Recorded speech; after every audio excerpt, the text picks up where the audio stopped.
Satchel Paige by Lisa Klein Ransom. Some say Leroy Page was born 6 feet 3.5 inches tall, 180 pounds, wearing a size 14 shoe. Not a bit of truth to it. And some argue that when Mrs. Lula Page first held her precious Leroy in her arms, she noticed his right fist was tightly curled around a baseball. Pure fiction. It would take him 18 years to grow to that size, and about half that amount of time to realize that his hand and a baseball were a perfect match. He knew from early on he had a gift for throwing. His mom, Lula, knew it too. When she needed a plump chicken for the evening supper, she'd send Leroy to do the fetching. His arm, so strong and lean, was as swift and sure as any rifle. With a rock, he could knock a chicken or most anything else out with one shot. By the time Leroy was 10, he could outthrow anyone, small or grown. He spent all his free time practicing, and it showed. He pitched a shutout game the first time he stepped onto the mound as pitcher for the W.H. Council School team in Mobile, Alabama. Folks would talk about that Page boy over on the South Side long after a game had ended. Even with baseball keeping him busy as it did, earning money was always on young Leroy's mind. As the seventh of 12 Page children, he understood he had to do his part to put food on the table. Leroy knew that the pennies earned from his bottle collecting wouldn't be enough to help support his family. So he headed out to the depot, where he'd heard some real money could be made. At the depot, Leroy's pennies soon turned into shiny new dimes, tossed from the hands of passengers returning to Mobile from faraway places like Chicago, Baltimore, and New Orleans. He was always the first and fastest to offer his toting services. And when he began to hang a half dozen or so satchels on a long stick that he draped over his shoulders, his friends told him he looked just like a walking satchel tree. Somehow, the name Satchel just stuck. When dimes weren't enough, Leroy took to stealing. And when he could no longer run fast enough, it was stealing that caught him. Shortly after Leroy's 12th birthday, he was sent off to a place far beyond rural roads and depot dimes. Life at the Mount Meigs Industrial School for Negro children was difficult for most, but not for Satchel. He was surprised at how good a hard, honest day's work could make him feel. And the best thing about reform school, aside from the 3 meals a day and a pair of shoes, was the baseball team. He'd certainly played his share of games with his buddies back on the streets of Mobile. But you see, they were nothing like this. Real leather balls, not the ones your mama made with a rock and a rag, and real wooden bats, too. After seeing him try out for the school team, the coach at Mount Meigs kept his eye on young Satchel and taught him the difference between throwing and pitching. You concentrate on baseball, he told Satchel, and you might make something of yourself. Satchel kept right on pitching up until 1923, the year he returned to his family's little house on Bascom Street. He'd been gone 6 years, but he still knew what it meant when his mom told him, "We got mouths to feed." There weren't many career choices for blacks in the segregated South, and not one of those choices appealed to Satch. Besides, baseball was all he knew.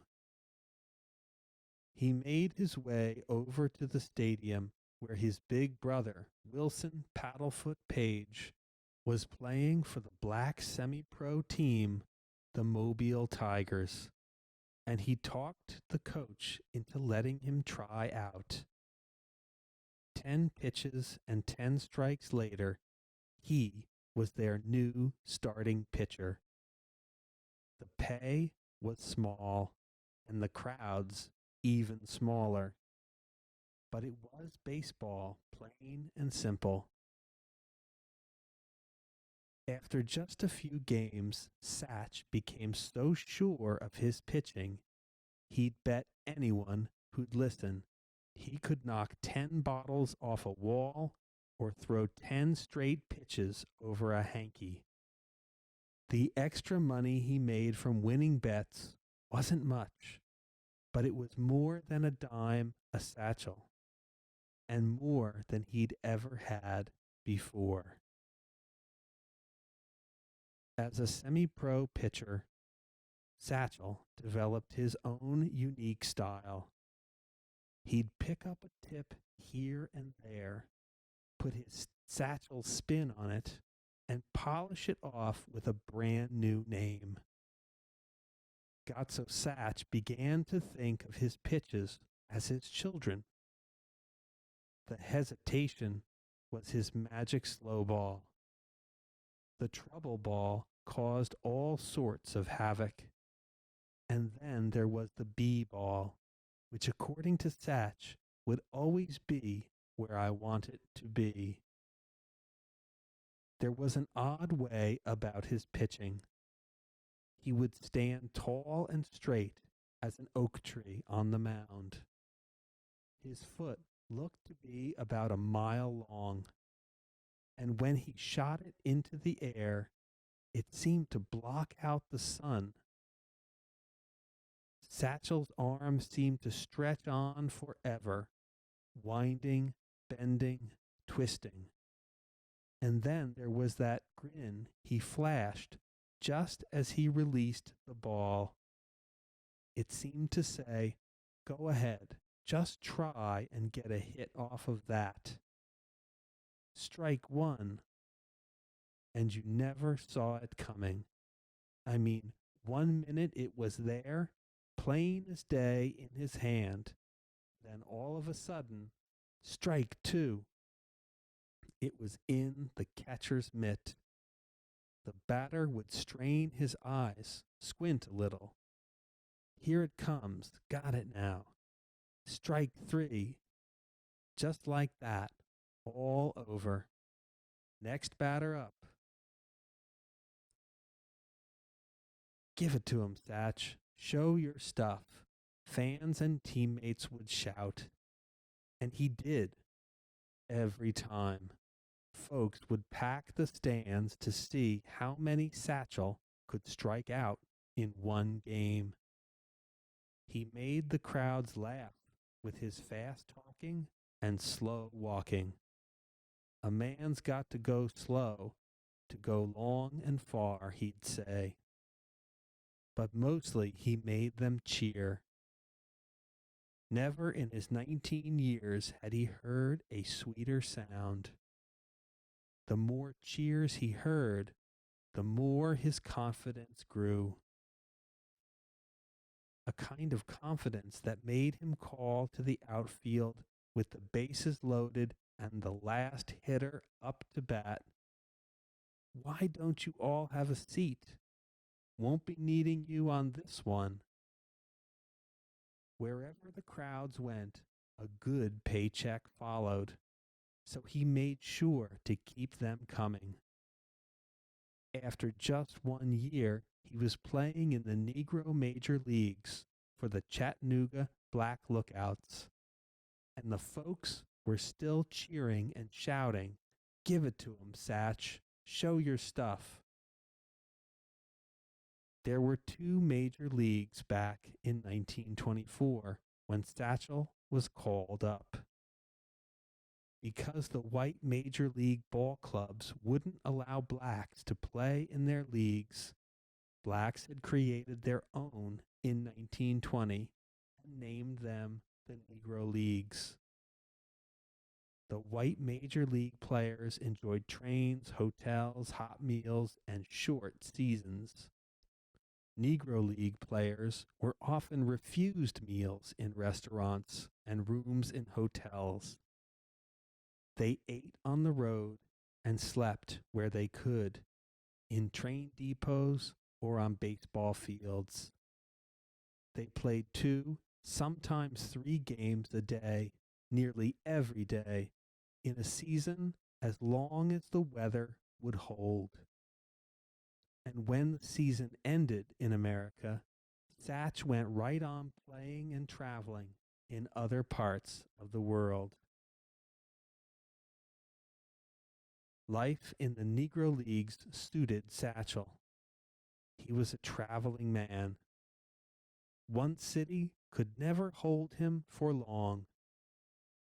He moved from Alabama, where he played with the Birmingham Black Barons, to Tennessee, where he played with the Nashville Elite Giants, to Pennsylvania, where he played with the Pittsburgh Crawfords.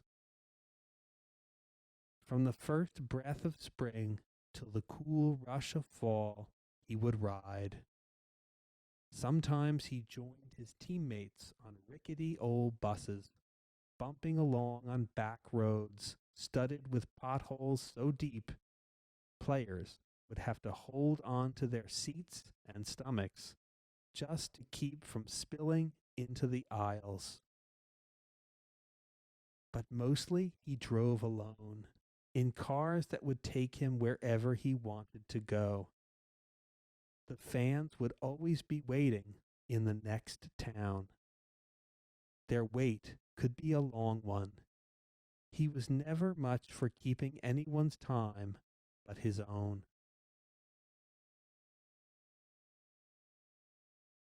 Once he reached his mid-30s, the joys of traveling began to wear thin for Satchel. He found himself longing for a more settled life and the comforts of a home. In 1941, he finally found it in the warm smile and tender heart of Lahoma Brown. Satchel rested his travel-weary legs and happily began his second career as a husband and father. But even though he had finally found what he thought he'd been searching for, it was only a year before he took to the road again with his first and only true love, baseball. His family would have to wait. Satchel's teammates were in love with the game too, and out of that love grew players better than anyone could ever dream. His teammates included Cool Papa Bell, a hitter who ran bases so fast, if you blinked, you'd swear he'd never left home plate. Oscar Charleston was an outfielder who could tell just where a ball would land as soon as it hit the bat. And then there was Josh Gibson, who some said could hit a ball so hard and so far it would land somewhere in the middle of next week. Because of his powerful hitting and home run record, Josh was sometimes called the Black Babe Ruth. But many wondered if the Babe should have been called the White Josh Gibson. Back in 1923, when Gibson and Satch were teammates on the Pittsburgh Crawfords, they were considered a mighty powerful duo. Posters for the Crawfords read, Josh Gibson and Satchel Paige, the greatest battery in baseball. Gibson guaranteed to hit 2 home runs, and Paige guaranteed to strike out the first 9 men. Someday we'll meet up and see who's best, they would often joke with each other. In 1942, soon after Satchel's return to the road, they got their chance. It was September 10th, 1942, the second game of the Negro World Series.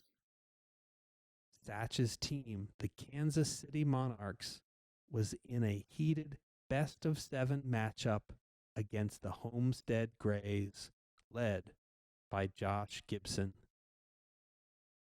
Toward the end of the game, Satchel decided to raise the stakes.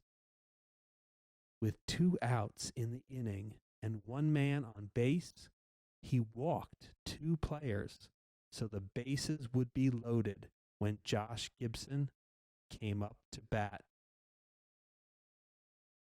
Someday we'll meet and see who's best, rang in Satchel's ears as he prepared to face the man who would now determine the fate of his team and Satch's reputation. Satchel called to Josh, remember back when we were playing with the Crawfords and you said you was the best hitter in the world and I was the best pitcher? Yeah, I remember, Josh called back. Well, now we're going to see what's what, Satch said. With a ball in hand and a grin on his face, Satch told Josh, I'm going to throw a fastball, letter high. Strike 1. Josh shook his head, tightened his grip on the bat, and resumed his position as he tried to stare into Satchel's eyes. But Satchel stared straight ahead at Josh's knees. His coach, back at the Mount Meigs school, had always taught him, look at the knees, Satch. Every weakness a batter has, you can spot in the knees. Now I'm going to throw this one a little faster and belt high, Satch said during his wind-up. Strike 2. In typical Satch style, he called in a mocking voice. Now I've got you, 0-2, and I'm supposed to knock you down. But instead, I'm going to throw a P at your knee. Strike 3. Josh never moved the bat. Satch slowly exhaled the breath he'd been holding since the wind-up. It was over. He'd done what he'd come to do. Nobody hits Satchel's fastball, he said, through a smile as bright as the sun, and nobody ever will. Throughout his life, Satch had always felt that most rules were made just to keep him from getting his fair share. Major leaguers who'd seen him play told Satch, we could use you if only you were white. The first time he heard it, his stomach boiled over till it made his insides hurt. But as always, pitching was his medicine for all his aches and pains. When the rules against blacks playing in the major leagues finally changed, Satch was one of the first in line to get what he felt he had earned. On July 7th, 1948, his 42nd birthday, the Cleveland Indians offered Satch a gift he'd never forget, a pitching spot in the major leagues. Satch accepted, but he had made and followed his own rules for so long, it was hard for him to play someone else's game. It seemed like the majors were all about rules, rules about exercise. Shaking hands with the catcher is all the exercise I need, Satch would insist. Rules about following the catcher's signals. There ain't no need for signs. All you gotta do is show me a glove and hold it still. I'll hit it, he would tell his coach. And more rules about being on time for practice, for games. In exhibition games during the off seasons, Satch had left no doubt in anyone's mind who was the best pitcher in any league. Other players would watch him. Some even studied him. But for Satch, good playing had nothing to do with rules. Pitching was a gift he was born with. It was buried deep in his bones, and you couldn't learn it or even shake it. It was just there. It was only 2 seasons later when Satch pitched his final innings for the major leagues. His age and his difficulty with the rules made both of those seasons extra challenging. But even with the best of his pitching years behind him, he gave the Cleveland Indians a boost. He pitched for them in a World Series and throughout both seasons. All who wanted a glimpse of the tall, lean legend named Satch could get it for just the price of a ticket. From fans to future players, everyone who saw him play took away images so fresh and clear they might as well have been color snapshots. When the cheers started to fade, Satch never did. For the next 12 years, he played on any team that would have him, and his satchel full of pitches. In 1953, baseball finally closed its doors to Satch. The Baseball Hall of Fame in Cooperstown, New York, opened theirs to him in 1971. He was the first Negro League player they honored, and he had one of the longest and brightest careers in baseball history. The end.